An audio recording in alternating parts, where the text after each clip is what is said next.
Welcome to In the Spotlight. I'm Abigail Pogrebin.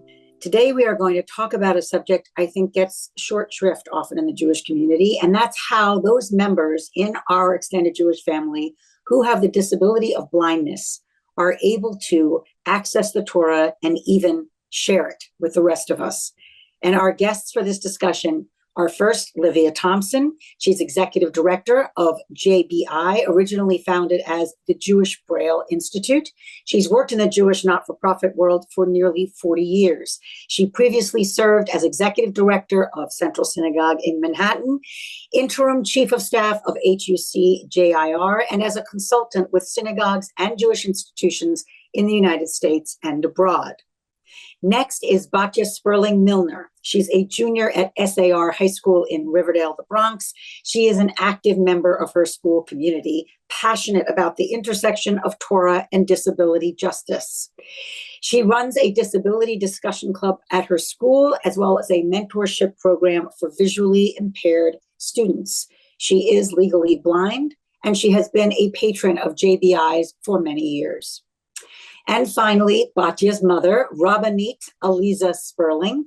She teaches Talmud and directs the Halakhic in Action program at Yeshivat Maharat. She is the director of education at SVIVAH, Sviva, an inclusive and open women's learning community, and she is a Wexner faculty member. Aliza received ordination from Yeshivat Maharat and a JD from NYU Law School. Welcome to the broadcast, Batya, Aliza, and Livia. It's great to be with you all. There's so much I want to cover today, but I think this is a landscape that often the Jewish community in particular has less education than we should. So Batya, I want to start with you as our teacher. If you don't mind, through the lens of your Bat Mitzvah, explaining how you came to read Torah as someone who, you tell me the term that you prefer in terms of what disability you have. Yeah, sure. So I identify as blind. I have a form of blindness that means that I can see a little bit, but not a ton. Kind of, you could imagine like everything just very blurry. And so that means that I'm not a print reader. I can't read regular print. And so what I do instead is I read Braille. So I read English Braille and Hebrew Braille. Hebrew Braille actually is a relatively new thing and only came on around the 1940s, which is crazy. So I guess my story starts with Hebrew Braille, learning that. And then from there, I grew up in a community that valued women reading Torah as well as men. And so when it came around time for my Bat Mitzvah, like that was the thing that I wanted to do. That's what my friends were doing. That's what I saw myself doing. Before we get to the next stage, I want to make it clear that you are in an Orthodox community, in an Orthodox synagogue. So you also have the hurdle of women reading Torah. Am I right? Yes, exactly. That's why I phrased it that way, is because so I kind of come from a unique community that is Orthodox, but also values women's Torah reading in a Halakhic way, in a way that aligns with Jewish law. And so, so it came time for my Torah reading for my Bat Mitzvah, and I told my mom I want to read Torah, and she said, okay. And then she had to kind of think about how that was going to work halakhically. But then there was another aspect, which is how is it going to work logistically? Actually, how am I going to be reading Torah if it's not going to be from the regular Torah scroll, and if it's going to have to be from Braille? So the Halakhic thing was all my mom. She really worked on that as a rabbi herself. She has a lot of knowledge, and she combed through all the sources to find a way for reading Braille, Torah in Braille as a blind person, for why that is permissible. And then from the logistical standpoint, we had to think about Braille trope, which is the cantillation marks that are on the letters of the words telling you how to read it in that like sing-songy way.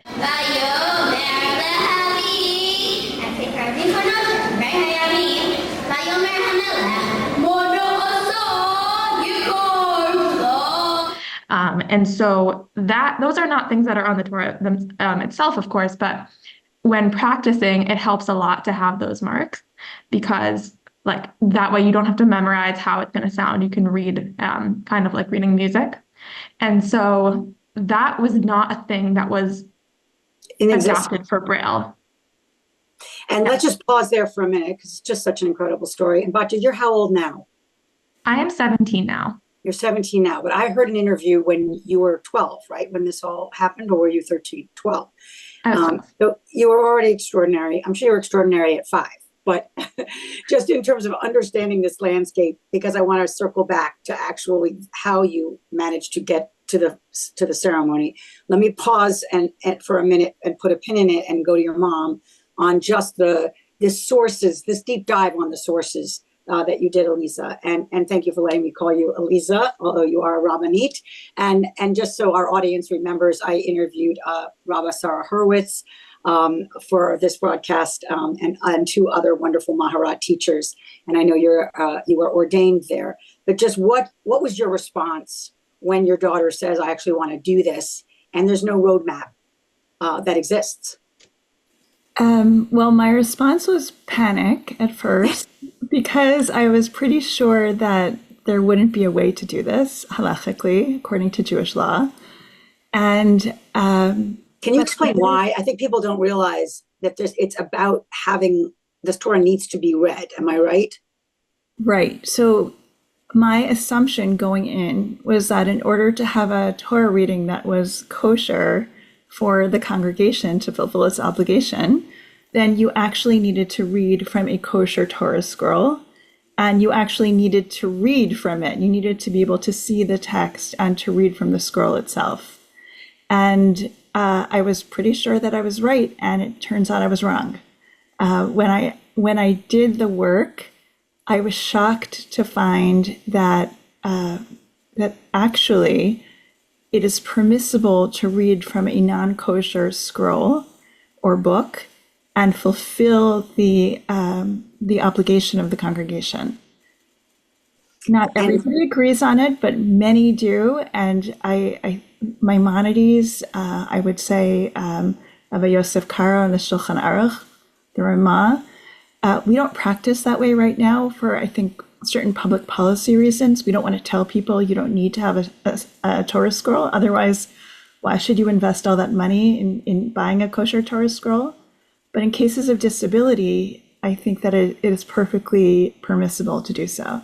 Aliza, in your research, you found something very specific about a blind person being able to read Torah as a kind of an exception. Can you tell us about that discovery? Yes. One of the things that was so interesting about my research is that the rabbis were very familiar with blind people because many of their colleagues were blind. So Rav Yosef was blind, Rav Sheshet was blind. And I think it gave them kind of a different window into what it's like to live with blindness because they knew them very well. They didn't see them as others. So Rav Yosef, who is blind, is a great Amora, great rabbi of the Talmud. And there's one point in Tractate Bava Kama where Rav Yosef's translation of a verse into Aramaic is mentioned. And the commentaries ask about this phrase as Rav Yosef translated. Some say Rav Yosef translated because since he was blind, he was not permitted to read Torah. And he was not permitted to recite Torah at all, even for his own individual study. And there are many Rishonim, many early commentaries who say this. Tosafot has this really radical response to that, which is, in general, we say that there's a category called Eight La'asot. There's a time when we have to nullify parts of the Torah because otherwise the Jewish community could not live on. For instance, it used to be that you were not allowed to write down the oral law. But they said, this is a case of Eight La'asot. We have to write down the oral law, otherwise it'll be lost. So Tosfot says, is there a greater case of Eight La'asot, of an emergency situation, than the case of a blind person who otherwise has no access to Torah? It was amazing to find that. It's absolutely amazing. Livia, I want to go to you, and full disclosure, you were my executive director when I was president of Central Synagogue, which was a blessing and a privilege in my life. And you were a very powerful, incredible taskmaster. Livia had that job for over 20 years. Am I right, Livia? How long were you in that job at Central?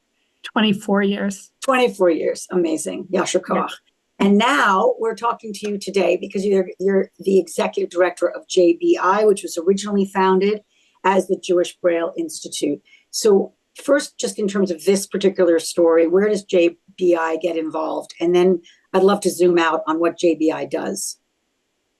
So JBI got involved in this particular story because we've had the pleasure of working with Batya over all these years as she learned and developed her skills and knowledge, both of Hebrew Braille and of Jewish texts. And so it's been an honor to provide her materials as she's needed them.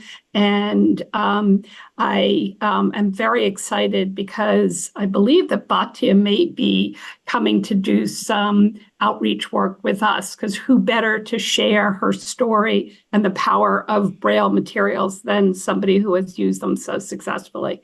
So that's on a very personal level, and on a more organizational level, we have really come to realize anew over the last few years how powerful and important it is for us to be providing Braille liturgical materials. And so we are in a flurry of creating Reconstructionist materials, conservative materials, Reform materials for the Orthodox community in Braille, especially liturgical, because as people of the book, we understand how important it is for everyone to have access to be able to physically, in their own way, pray, study, and learn from these sacred texts. And before I go back to Batya, it is kind of amazing that we're having this conversation in 2024 and that these things haven't existed already. I mean, it's so groundbreaking, and it also seems overdue, Livia. I would agree it's overdue. It is labor intensive even today, where technology has made it easier. Mm-hmm. In the old days, in 1931, when we started, we literally had volunteers, many of them from sisterhoods across the country, who were pecking and typing on little mini typewriters to create Braille material. That's no longer necessary. Wow. And Batya, I want to go back to the big day before we get to sort of fast forward where you are now. Am I right that your friends painted your hand or hennaed it in some way so that it was essentially symbolically a yad? Can you tell us about that? Yeah. So I think it was like a couple of weeks before my bat mitzvah. And so all of my friends were also having bat mitzvahs around that time. And they were all using a yad, kind of like pointer to that people hold when they read Torah traditionally, to mark their place. And I realized that I wasn't going to have a yad, that the yad that I had, which actually means hand, was going to be my hand. And when I realized that, I wanted to do something to kind of I guess just to elevate it, and to make it more official and something that felt ritually significant. And so, so a friend's mom made a design for a henna. And then another person in our community came and had just learned henna. And so kind of hennaed this beautiful design onto my hand. So as I was reading Torah, I felt as though I had this power of the yod kind of embedded in my own hand, which was really powerful. Batya, your Torah portion incredibly was on the plague of darkness. You can't write these kind of plot points, but you acknowledged it. And I just want to read this section from your Devar Torah. Out of all the parshiot in the entire Torah on which my bat mitzvah could have fallen, I got Bo, the only parsha in the entire Torah that deals with none other than darkness. It must be a sign from Hashem. Can you tell us just about taking on that subject matter when you were sitting down to write this drash? Well, if you want the real story, I wrote the drash on Thursday night before my Bat Mitzvah because I am one of the biggest procrastinators there is. I find that hard to believe.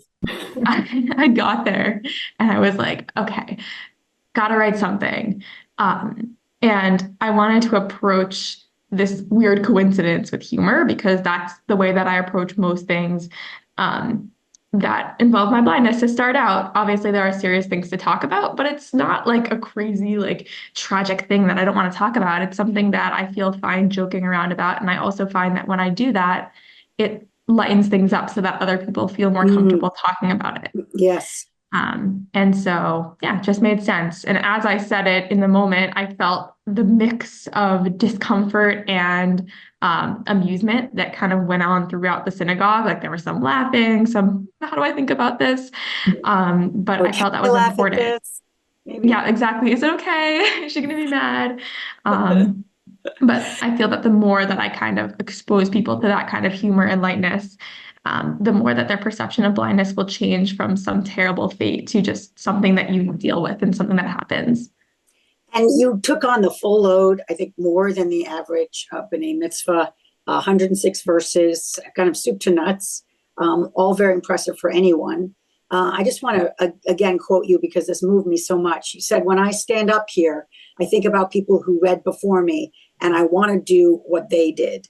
I want to do what you're supposed to do according to Jewish law. If this could become my Torah, it would mean a lot. So this idea that you so, I think, powerfully encapsulate of being in the tradition, even if in a way you are reinventing it. Can you talk a little bit about that? Yeah, sure. I definitely feel a connection to previous generations when I read Torah, and it feels like a harkening back. And I think that's something that I feel with a lot of aspects of my Jewish observance, and having that opportunity with things like Shabbat, with things like kosher laws, is something that I just always had. But the Torah was something that I was going to have to work for a little more. Was something that I was prepared to do because I care about tradition and I care about tying myself to Judaism and to Halakhic Judaism. And am I right that you were just saying on this day that we're talking, which is in April 2024, you chanted Rosh Chodesh today? Well, tell us what you were referring to. So I have a women's prayer group at my school. And so my school is modern Orthodox. And so there is not mixed reading, but there is a women's prayer group which has Torah reading. And so I like to read for it sometimes because I do like to chant Torah. And so, yeah, so this morning they needed someone to read and I did it. Fantastic. Aliza, you have to obviously be felling right now. Batya is amazing on every level, but it's not easy to push against convention. It just isn't. There have to have been moments where it was an uphill battle to change not just how things were done, but how people felt about that change. In other words, either you're changing people's minds or you're making them feel differently about something that is fairly entrenched. And can you just address, especially for anyone who's ever thought of taking on something this ancient, how you kind of approached being, in some sense, a pioneer? I approached it with loving curiosity. I am part of a tradition that I love, and I was curious to see what it would say about this. And at first, I have to admit, I was pessimistic. I was expecting the worst. And then I was just blown away by the ways in which our tradition does everything it can to bring people with disabilities into ritual, into tradition, into Torah, in a way that I think if I would tell somebody now, they would be shocked by the lengths to which our tradition goes. And it's kind of like this story that I just want to tell everybody because there's an assumption, if you want to do it halachically, the answer is going to be no.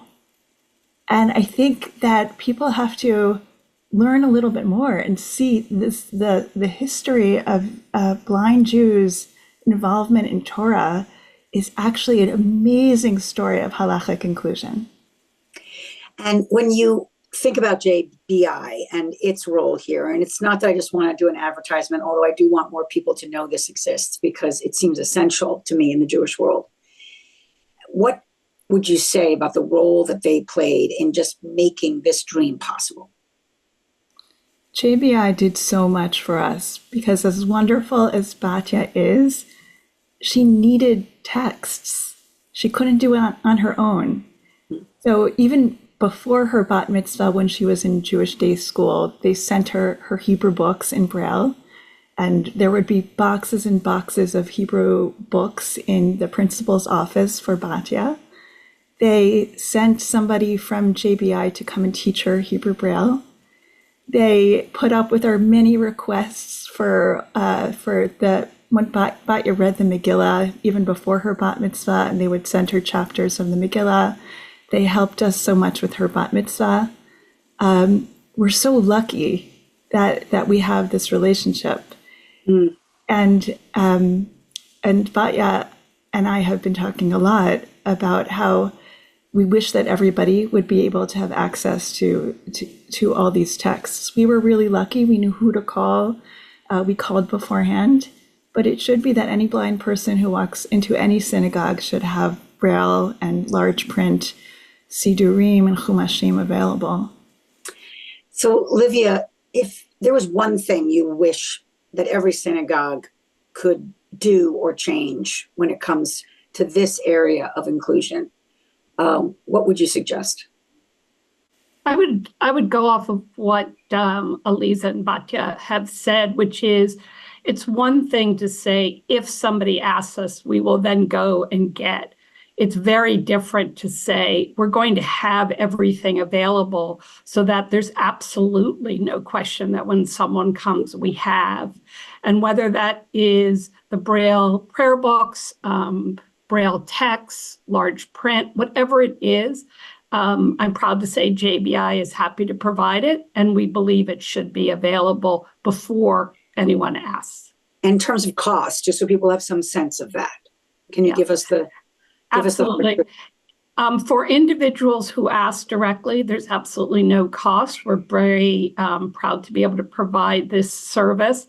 For institution, there's a modest cost depending on the product, because just to give you an idea, it's approximately 3 to 4 pages of Braille if it's embossed, if it's printed, to every 1 page of a regular prayer book text. And so that means volumes and volumes.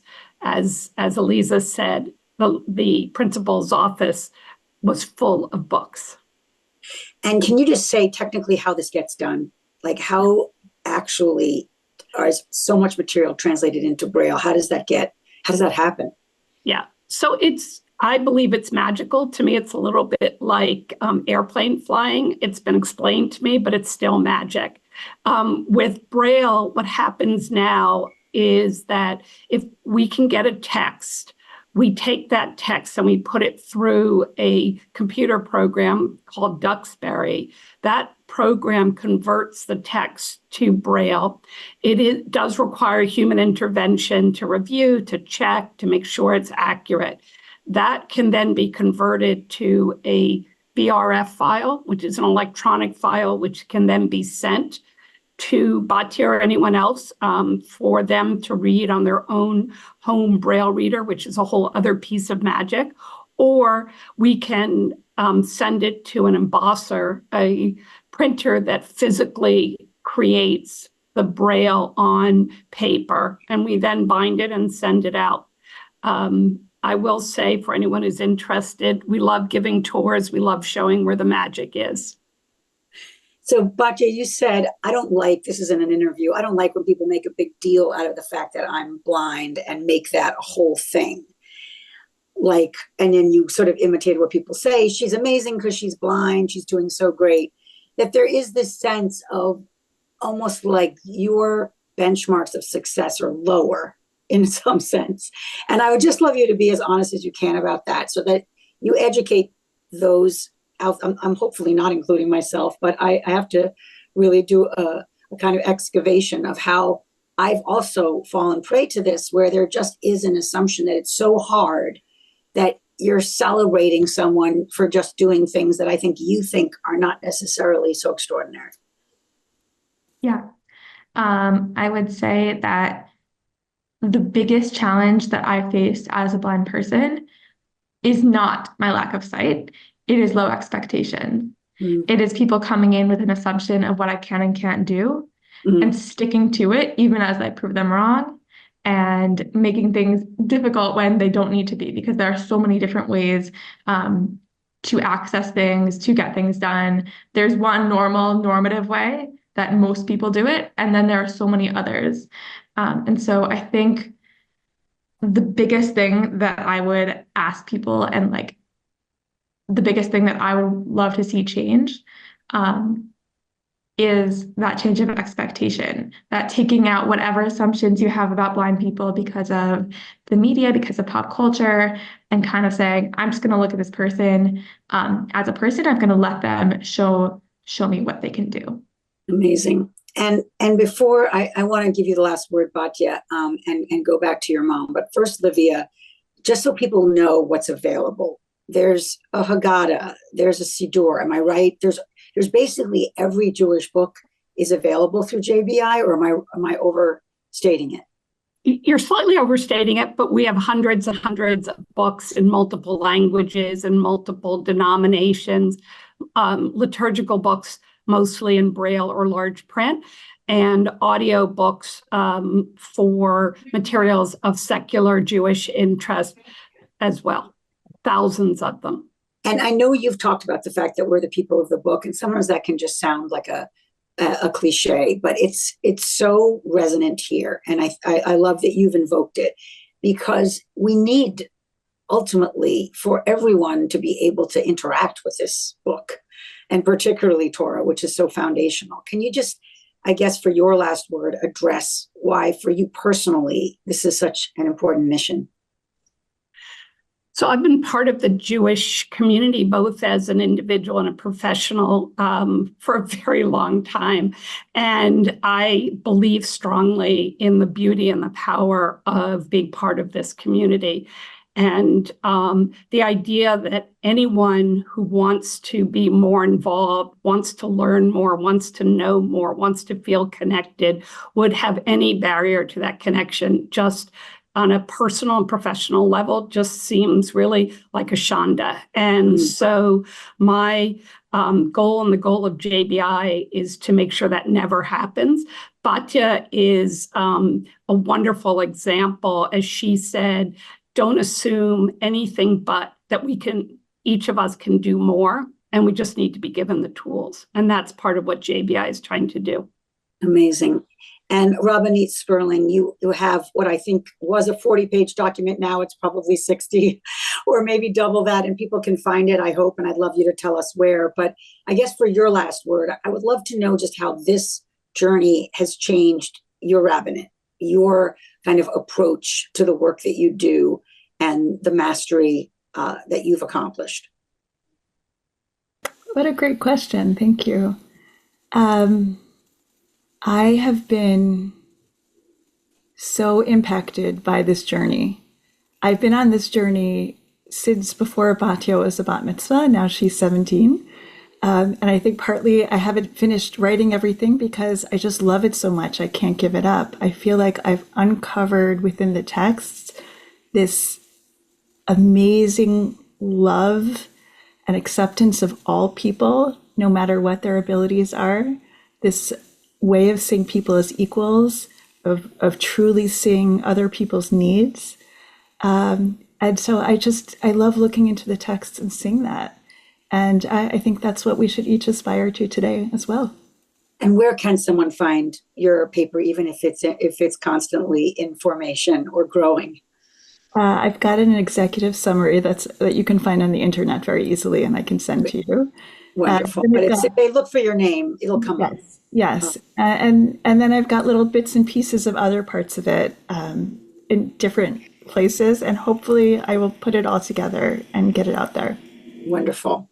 And finally, Batya, I would love to give you the last word. And I really mean it when I say that you're an inspiration to me, and it isn't because of any low expectations. It's because I feel your leadership in a way that feels almost intuitive to you. And I think we need leaders like you, where it's not about your own accomplishments. It's really just about the things that are guiding you, are things we all aspire to. And I just can't thank you enough. But I would love you to just expand on something you said, which is that Torah affects your decision making. And so to the extent that you want to weave that statement into your final word here, that was just intriguing to me, what you mean by that. Sure. Well, first of all, thank you. I think it's very interesting to have statements of 12-year-old me coming back, trying to tap into that part of myself. What did I mean when I said Torah affects my decision making? This is the problem when you have, in our digital age, you can't escape anything you've ever said or written. It's there for posterity. Yeah, I think so. I'm not sure what I made of it then, but what I make of it now is I think that I try as much as possible to weave Torah throughout my life, in every way. And so whether that be through learning or learning outside of school with my mom, who's the best study partner one could ask for, I can imagine. Or just when I think about how I want to show up in the world, what are the values that I want to prioritize?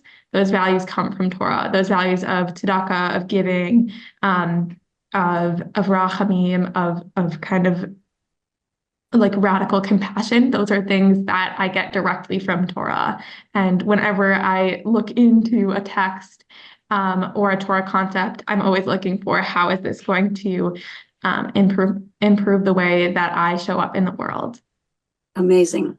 Well, Batya Sperling-Milner, Rabbanit Aliza Sperling, and Livia Thompson, thank you for this conversation, which I will remember for a long time. I'm Abigail Pogrebin for In the Spotlight. Thank you all for joining us. See you next time.